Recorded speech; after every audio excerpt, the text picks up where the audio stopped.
Okay, so we're dealing with lesson 1.6. We're doing multiple transformations today. So the equation we've been working with, it is not y, it's f at x, equals, we have our a,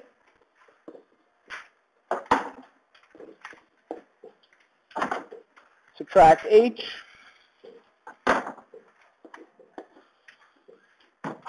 plus k. So, as you guys remember before, k deals with moving a parabola up and down, so along the y-axis.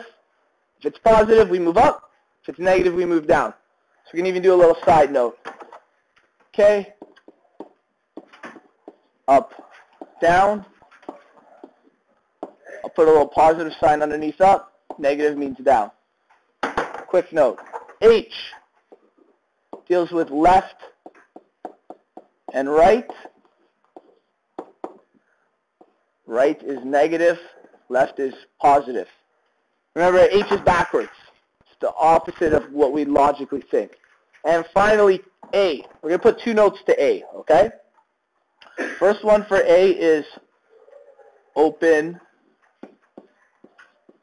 up and down. And what that means is which way the parabola opens. Does it open upwards or is it open down? Okay. For it to open up, A needs to be positive. If A is negative, we know the parabola opens downwards, so it's facing down. And finally, A. This one's a little more difficult. The absolute value. So this also deals with negatives, okay? If A is greater than 1, it's stretched.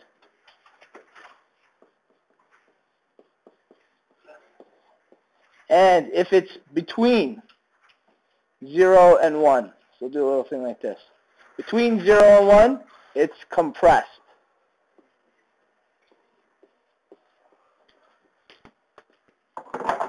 So we have our quick little notes.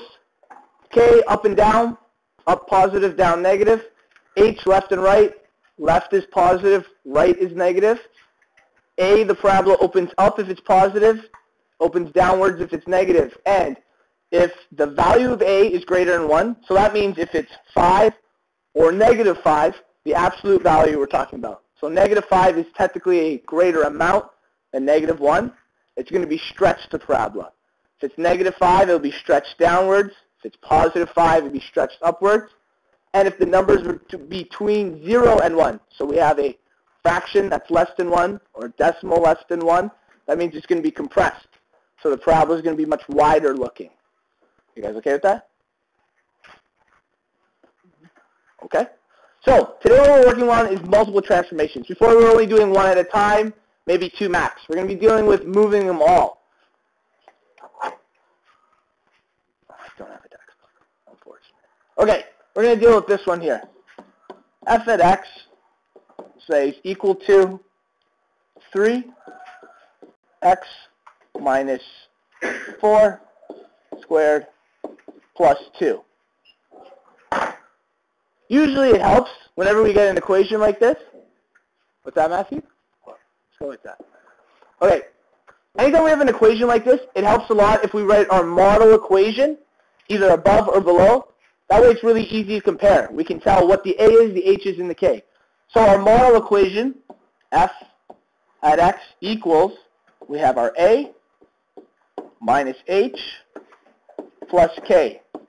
So when I write the model equation underneath, the numbers and the letters pretty much line up with each other.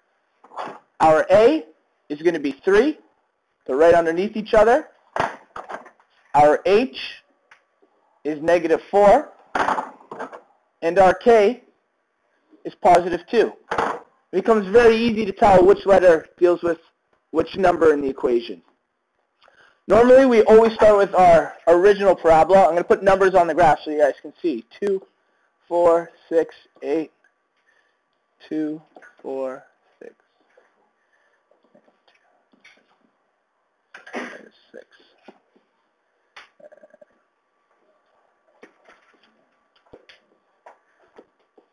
Okay. Normally, our original parabola, we always start at the origin. And the equation for it is f at x equals x squared. We go to draw it, 1 over 1 up, 2 over 4 up, 3 over 9 up. How many, Thomas?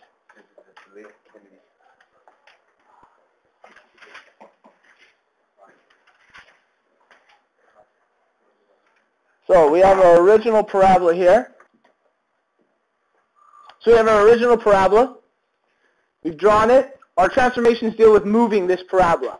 So we're going to deal with our h and k. This is the easiest to work with first. So we're moving the vertex. The vertex starts at the origin, which is right here. Our k is positive 2. So that means we're moving the vertex up 2. 1, 2. So now we know on this line here, our h is negative 4. Negative means we're moving to the right, and we're going to be moving 4 spaces to the right. So we're going to be coming over here. So the new vertex in our parabola is at 4 and 2. This would be the coordinate, 4, 2, rather than it being at the origin. If you guys notice, look at the origin, it's at 0, 0. Well, I move 2 upwards, so our y turned into 2, and I move 4 to the right, so our x turned into 4. Just like adding 4 to 0 and adding 2 to 0. That's the coordinate of our new vertex. So our new vertex is here. The only other difference we have in this is that our a has a value greater than 1. That means this parabola is going to be stretched. It's going to go upwards. So normally we go over 1 and up 1. So let's say we're moving over. We'll do a little side calculation. When I move over 1, that means I need to take that number, square it, and then I need to multiply it by our a. Since a is 3, when we go over 1, we're actually going to be moving up. 1 squared is 1. 1 times 3 is 3. So we're going to be moving up 3. So that means I move over 1, and I go up 1, 2, 3. There's one spot on the parabola. We'll do the exact same when we go left. Over 1, up 1, 2, 3. So here's another spot. So what that means, I can start the parabola already if I like. I know it's going to look like this, but I'm going to extend it a little farther. This time I'm going to move over 2 spots from the vertex. So when I move 2 over from the vertex, when I count upwards, I'm going to need to square that number and then multiply it by a. That's going to give us 4 times 3. It's going to be 12. So I move over 1. I got to count up 12. 1, 2, 3, 4, 5, 6, 8, 9, 10, 11, 12. That would be the next spot on the parabola. Move over 2. 1, 2, 3, 4, 5, 9, 10, 11, 12. Even though our graph doesn't quite fit this parabola, we can continue it. If you guys notice, compared to our original one, this one is much thinner. It's been stretched. So this is a parabola that's gone through 3 transformations. We've moved it to the right, 4 spaces. We moved it up 2, and then we've stretched the parabola. It's much thinner than the original one we started with. So anytime I ask you guys to make a transformation with these parabolas, make sure you start with your original, then move it from that spot. You guys have any questions? Okay, next parabola we're going to work with. Scroll down a little. We'll use this equation here. F at x is equal to